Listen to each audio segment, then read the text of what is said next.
Hello students, you are most welcome to our new video of exercise 1.1 class 12. This is question number 2.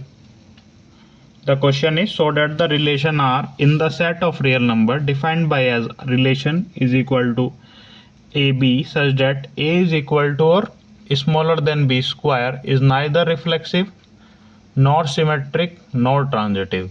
इसका मतलब ना तो ये reflexive है, ना सिमेट्रिक है, ना ट्रांजिटिव है. ठीक है, सबसे पहले रिलेशन क्या हमारा ये वाला रिफ्लेक्सिव चेक कर लेते हैं.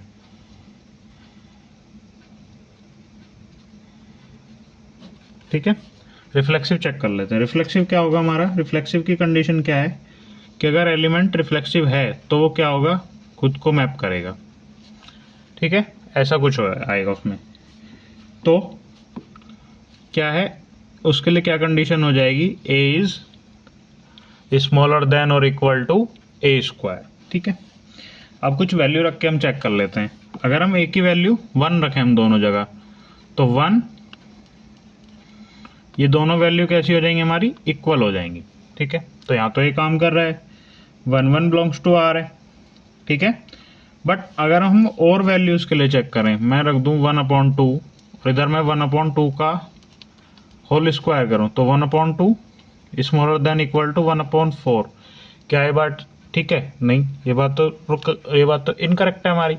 तो इसका मतलब for all values it is not true. For all values of ए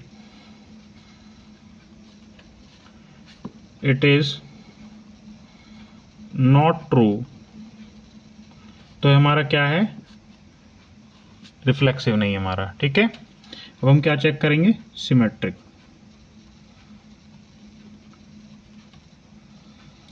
ठीक है, सिमेट्रिक का क्या है?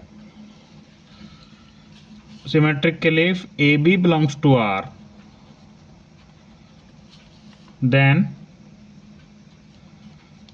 B A belongs to R. ठीक है, ये कंडीशन है हमारी सिमेट्रिक की. अगर ए बी बिलोंग्स कर रहा है आर को, तो बी ए बी इस रिलेशन को बिलोंग करना चाहिए. अगर मैं ए बी के हिसाब से लिखूं तो क्या लिखूंगा? ये वाला रिलेशन लिखूंगा. और बी ए के हिसाब से लिखूंगा तो फिर ऐसे लिखूंगा इसके लिए. ठीक है, अब कुछ वैल्यू रख के हम चेक कर लेते हैं. अगर मैं ए की वैल्यू 2 रखूं और बी की वैल्यू मैं 3 रखूं, ठीक है, तो यहाँ पे क्या हो जाएगा? ये 2 हो जाएगा, ये हो जाएगा 9. तो ये बात ठीक है. यहाँ पे मैं रखूँ तो 3 और ये क्या हो जाएगा? 2 का square, 3 smaller than equal to 4. ये भी बात यहाँ पे ठीक है. बट जैसे ही मैं वैल्यू चेंज करूँ, मैं ए की वैल्यू 2 रखूँ और बी की जगह मैं अगर 5 रखूँ, तो 2 और 5 में वैल्यू रखूँ तो 2 क्या हो जाएगा? ये 25. तो ये यहाँ पे सही है. बट जैसे ही मैं यहाँ पे रखता हूँ 5, तो यहाँ पे 2 का स्क्वायर करेंगे हम 4. क्या ये बात ठीक है? नहीं, क्योंकि 5 तो ना तो इक्वल है ना उससे छोटा है, तो ये हमारा सिमेट्रिक भी नहीं है. अब हम बात करते हैं ट्रांजिटिव की.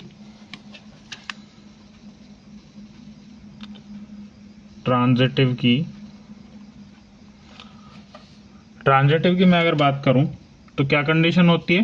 तो हमारा बी ए इसको बिलोंग्स नहीं करता. If A B belongs to R and B C belongs to R, then A C must belongs to R. ठीक है, तो अभी क्या हो जाएगा हमारा? ये जितने भी रियल नंबर्स हैं सबके लिए ये बात सही होनी चाहिए. ठीक है, कोई भी अपने पास से आप वैल्यू सोचो जिसके लिए ये बात सही नहीं हो. अब ए के लिए मैं लिखूं तो मैं ऐसे लिखूंगा, और इसके लिए लिखो तो ऐसे, और इसके लिए लिखो तो जैसा हमारा रिलेशन है ऊपर क्वेश्चन में यहाँ पे, वैसा ही हमें यहाँ लिखना है. ठीक है, अब मैं ए की वैल्यू रखूँ 2, बी की वैल्यू रखूँ -2 और सी की वैल्यू रखूँ -1.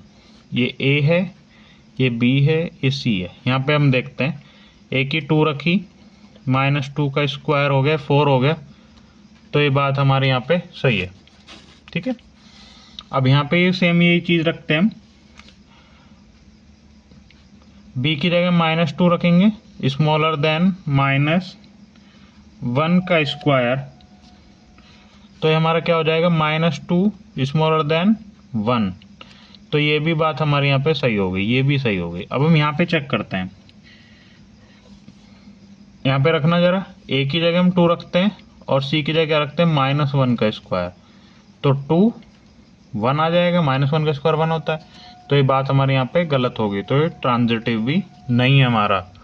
Hope you understand this and thank you very much.